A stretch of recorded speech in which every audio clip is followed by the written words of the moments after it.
नमस्कार, मैं आर के सक्सेना मास्टरमाइंड कोचिंग रीवा के इस एजुकेशनल यूट्यूब चैनल में आप सभी लोगों का बहुत बहुत स्वागत और अभिनंदन करता हूं। मेरा ये CJ DPO की क्लास ऑफलाइन चल रही है और उसी दौरान ये वीडियो बनाया जा रहा है।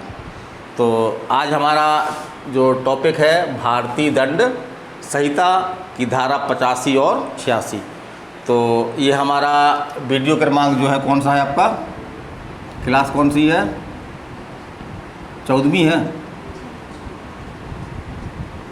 तो ये हमारी जो है वो 14वीं क्लास है और इसमें आज हमने टॉपिक लिया है IPC की धारा 85 और 86।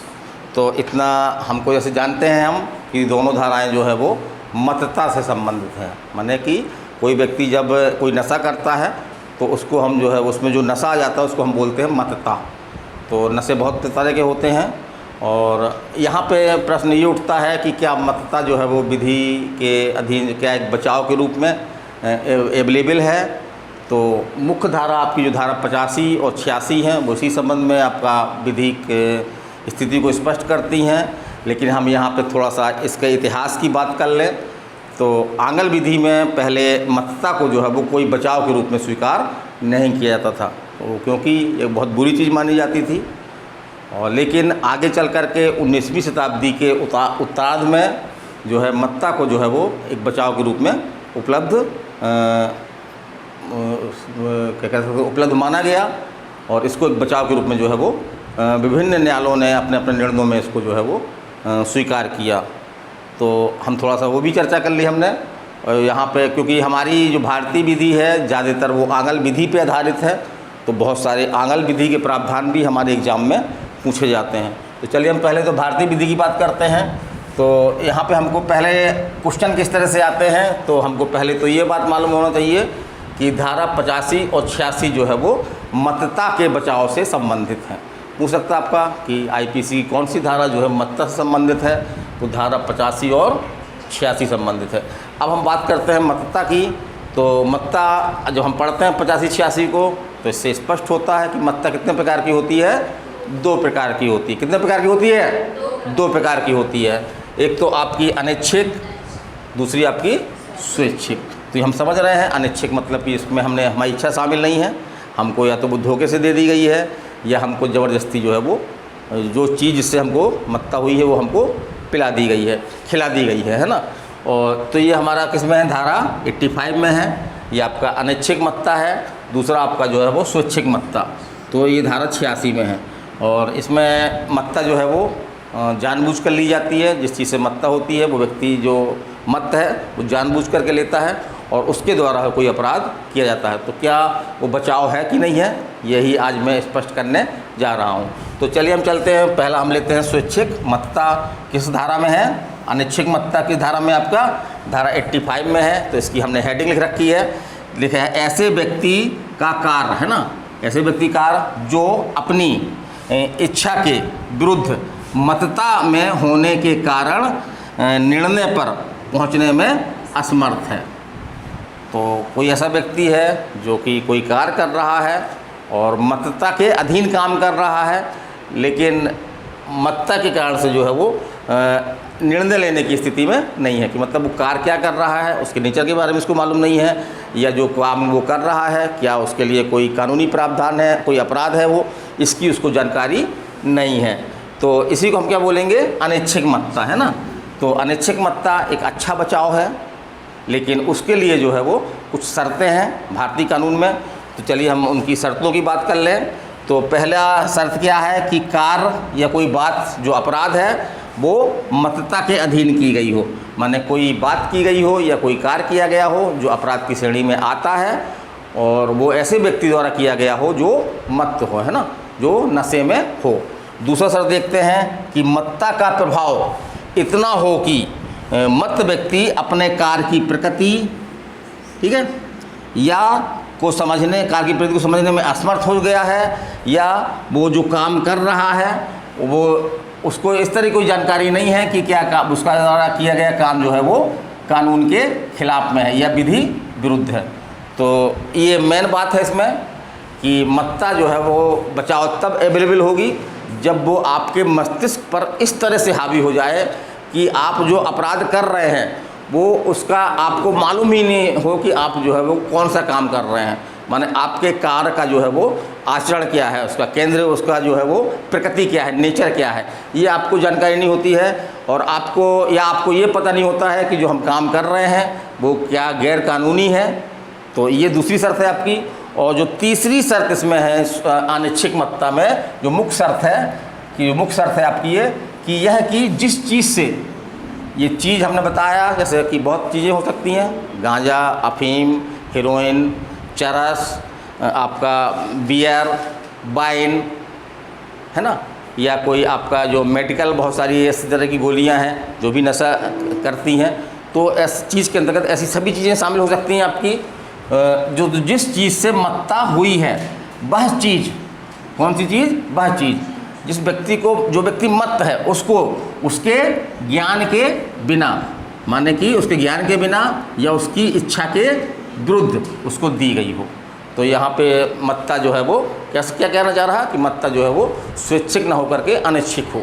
और हम बात कर सकते हैं दो तरह से हो सकता है कि उसको धोखे से, छल कपट करके, किसी द्रव्य में मिला करके और उसको कोई इस तरह की नशीली चीज़ दे दी गई हो जिससे उसको मत्ता हो गई हो, या इच्छा के विरुद्ध तो उसको पकड़ करके ज़बरदस्ती जो है वो नशा वाला कोई पदार्थ जो है वो उसको खिला दिया गया है। तो एक प्रकार से शर्त ये है कि ऐसी मत्ता जो है वो स्वैच्छिक ना होकर के कैसी हो, अनिच्छिक हो, माने कि जिससे जो व्यक्ति मत्त है उसने स्वेच्छा से उस मत्ता को स्वीकार ना किया हो, जिस चीज़ से मत्ता हुई उसने स्वेच्छा से उस चीज़ को जो है वो खाया या पिया ना हो। तो ये बातें हैं। और इसमें आपका एक बहुत ही महत्वपूर्ण मामला है, ये director of public prosecution versus BEd, है ना, वर्सेस बीएड। तो ये आपके कई बार एग्जाम में आया है आपका कि ये मामला जो है वो किससे संबंधित है। तो किससे संबंधित है, ये मत्ता से संबंधित है। और यदि हम मत्ता के दो प्रकार देखें तो किस तरह संबंधित है, स्वैच्छिक मत्ता से संबंधित है। इसकी कहानी भी आपके एग्ज़ाम में आ चुकी है। तो उसमें क्या होता है, जो इसमें अपराधी है बीएड, है ना, बीएड नाम का एक अपराधी है जो क्या है, पहरेदार है। तो वो जो है वो नशे में होता है और उसी दौरान जो है वहाँ से 13 वर्ष की बच्ची जो है वो गुजरती है और वो उसको पकड़ करके जो क्या करता है, उसके संग बलात्कार करता है। और बच्ची इसका विरोध करती है, चिल्लाने की कोशिश करती है। तो वो क्या करता है कि अपने अंगूठे से, अपने हाथ से जो है उसके मुंह पर हाथ रखता है और इसी दौरान जो है वो अत्यधिक दबाव के कारण से जो है बच्ची की क्या हो जाती है, मृत्यु हो जाती है। तो अभियुक्त को जो बीएड है उसको जो है बलात्कार और हत्या के लिए जो है वो अभियोजन किया जाता है। तो यहाँ पे जो है अभियुक्त का जो वकील है वो ये बचाव लेता है कि हत्या का यहाँ पे कोई इंटेंशन नहीं था, है ना, हत्या तो पता नहीं कैसे हो गई और मत्त था वो व्यक्ति तो वो समझ नहीं पाया। लेकिन यहाँ पे मत्ता किस तरह की थी, स्वैच्छिक मत्ता थी, इसलिए जो है वो पहले इसको जो है वो मानवबद्ध माना गया। लेकिन आगे चल कर के हाउस ऑफ लॉर्ड, है ना, हमने बताया था कि ब्रिटेन की ये सबसे बड़ी अदालत है। जिस तरह से अपने यहाँ पे सुप्रीम कोर्ट है उसी तरह से ब्रिटेन में, है ना, इंग्लैंड में जो सबसे बड़ी अदालत है वो है आपकी हाउस ऑफ लॉर्ड। तो हाउस ऑफ लॉर्ड ने इसको जो है मृत्युदंड से दंडित किया। अब इस मामले में जो है वो मत्ता से संबंधित कुछ सिद्धांत प्रतिपादित किए गए। तो ये बहुत महत्वपूर्ण केस है। सिद्धांत हम देखते हैं तो हमने सभी सिद्धांत नहीं लिए हैं, कुछ ही सिद्धांत लिए हैं।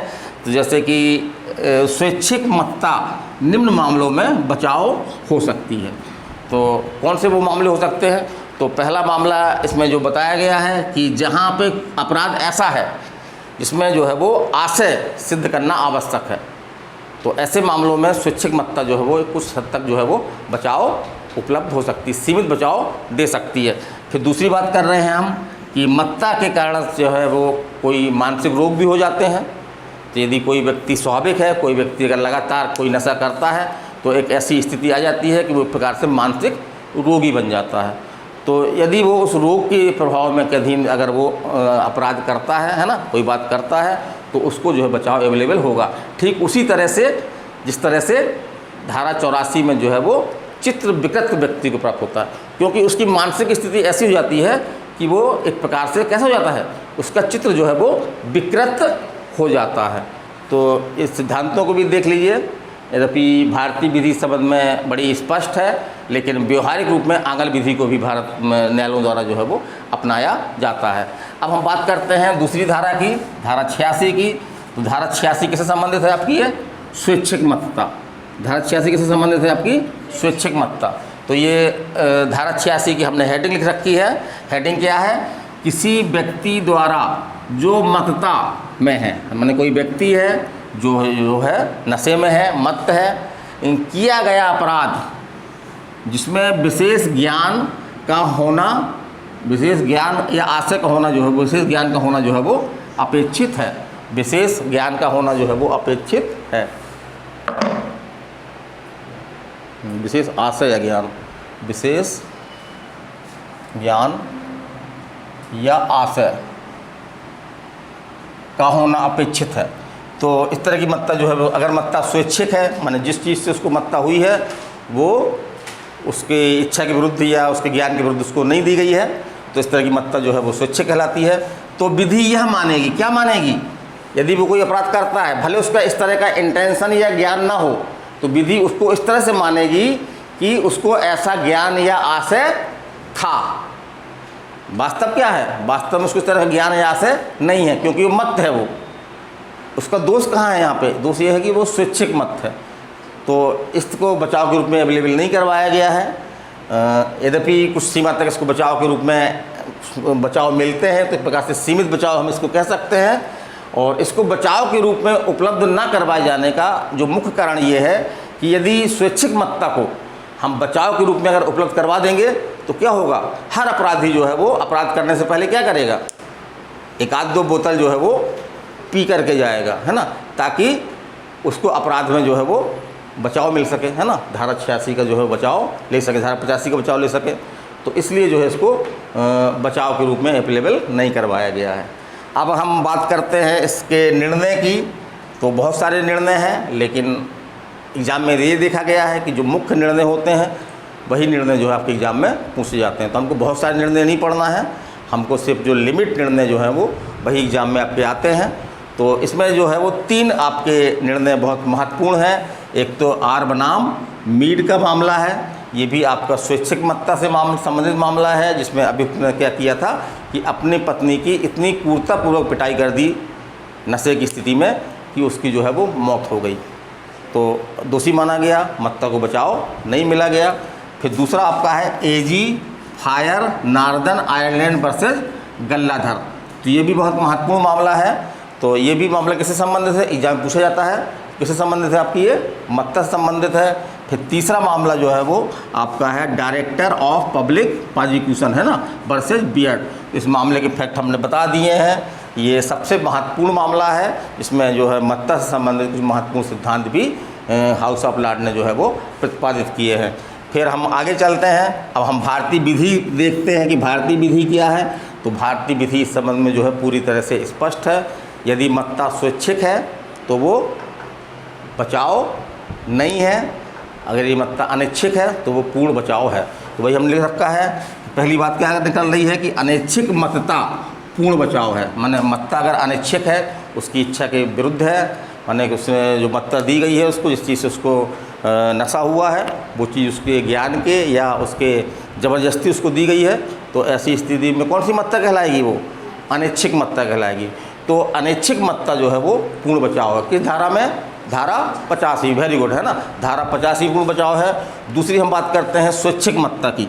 तो स्वैच्छिक मत्ता जो है वो कोई बचाव नहीं है, लेकिन चूंकि भारतीय विधि आंगल विधि पर आधारित है, इसलिए व्यवहार में ये देखा जाता है कि स्वैच्छिक मत्ता भी जो है वो बचाव के रूप में अवेलेबल हो जाती है। कुछ ऐसी कंडीशन होती हैं, जैसे कि हमने बताया कि ये मामला बताया आपका बीएड का मामला, कि जहाँ अपराध में आशय होना आवश्यक है, कि आशय अगर नहीं होगा तो अपराध नहीं होगा। तो ऐसी स्थिति में कुछ हद तक ये बचाव के रूप में अवेलेबल है। दूसरी आपकी क्या है कि न्यायालय जो व्यवहार में देखते हैं, यदि किसी मत्त व्यक्ति द्वारा कोई ऐसा अपराध किया गया है या उसके हाथ से कोई अपराध हो गया है अपराध, ऐसी परिस्थितियां दिखाई जा रही हैं कि उसने नशा जरूर किया था, लेकिन उसके कोई अपराध करने का कोई उसका इंटेंशन नहीं था, नशे की स्थिति में ही जो है वो इस कदर उस पर नशा हावी था कि उसने कोई अपराध कर दिया। तो ऐसे मामलों में न्यायालय उसको सज़ा तो देगा, लेकिन जो उसके पास विवेक है, दंड देने का न्यायालय के पास क्या होता है, विवेक होता है ना। तो उसको कठोर दंड से दंडित ना करके साधारण दंड से दंडित करने का न्यायालय भी प्रयास करते हैं। और तीसरी बात, बचाव के रूप में कब माना जा सकता है, तो यदि ये भी देखने में आया है कि यदि कोई व्यक्ति लगातार नशा का सेवन करता है तो उसका जो है मानसिक स्थिति पर जो है वो उसका बुरा असर पड़ता है। और कई लोग ऐसे देखे गए हैं कि वो मानसिक रोगी भी हो जाते हैं। तो यदि वो मानसिक रोगी हो जाते हैं तो यहाँ पे बचाव वो कहाँ ले सकते हैं, धारा 84 में ले सकते हैं। धारा 84 में उनको बचाव मिल जाएगा, क्योंकि धारा 84 में चित्त विकृत व्यक्ति के द्वारा किए गए कार्य को अपराध नहीं माना गया है। उसके अगर 84 के मापदंड पूरे होते हैं तो ऐसा व्यक्ति जो है धारा 84 में भी लाभ ले सकता है। तो ये हमारा छोटा सा वीडियो था आपका, ये धारा 50-86, इसको अत्यंत सरल भाषा में समझाने का प्रयास किया है। और ख़ास तौर से इस वीडियो को बनाने में हमने ये ध्यान रखा है कि जहाँ जहाँ से क्वेश्चन बनते हैं आपके एग्ज़ाम में, उस चीज़ों को मैं आवश्यक रूप से बताऊं। इसका प्रयास किया है मैंने बताने का, इसको आप देखें, निसंदेह रूप से आपको लाभ होगा। और आप लोगों की राय भी मैं आमंत्रित करता हूं कि आप लोग अपनी राय दें कि आपको ये कैसा लगा मेरा प्रयास। ये मेरा पूरी तरह से निःशुल्क प्रयास है। यद्यपि मेरी ऑफलाइन क्लास है, उसमें फ़ीस लगती है 1000 रुपये, 1000 रुपये मंथली फ़ीस है उसकी, बहुत ज़्यादा फ़ीस हमने नहीं रखी है। 200 रुपये आपका जो है वो रजिस्ट्रेशन होता है। तो 200 रुपये रजिस्ट्रेशन करवा करके आप 3-4 दिन जो है क्लास हमारी देख सकते हैं, या जब तक मैं सक्षम हुआ तो जो इस तरह का वीडियो डालता रहूँगा तो आप घर बैठे भी हमारी क्लास जो है वो निःशुल्क प्राप्त कर सकते हैं। तो मैं RK Saxena, mastermind coaching Rewa, Madhya Pradesh, आपसे अगले वीडियो तक जो है वो विदाई लेता हूँ। नमस्कार, धन्यवाद।